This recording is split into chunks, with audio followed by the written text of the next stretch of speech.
It was important for me to meet you as president and tell you that I care about your concerns and what you're going through, and to say that we're going to work together with you to see how we can resolve the issues in the power sector.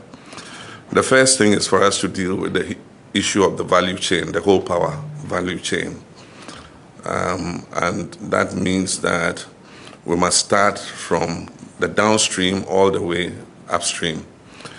There are issues to do with availability of gas, and so that's upstream, how we get the companies in that space to increase exploration and bring on more gas so that we eliminate the use of fossil fuels and achieve our dream of gas to power 100%, which will bring down the cost of generation. That's the first thing.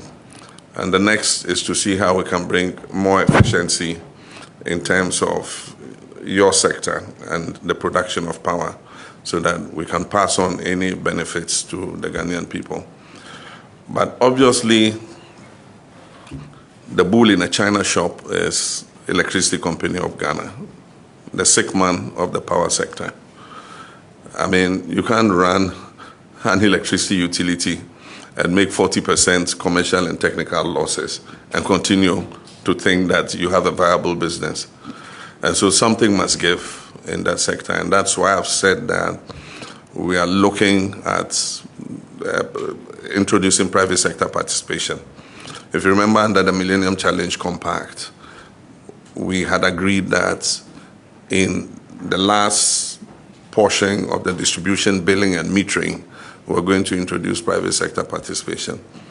And so I remember I signed the contract, eventually, the compact, and we started the whole process with improving the national grid with the bulk supply points, the BSPs and all that. But there was also a component for private sector participation in billing and metering. And so the new government took over, and that's when the whole PDS saga happened. Even as irregular as PDS was and as inefficient as it was, I mean, when PDS came, you could see an increase in the revenue that was being collected. And so if we do it more transparently, more fairly, more competitively, I'm sure that we'll get an efficient partner to join us in terms of billing and metering so that we can eliminate the huge losses that ECG is making. And so we're willing to take the bull by the horns and reform that sector of it, and also reform the governance in ECG so that it's running more efficiently than it does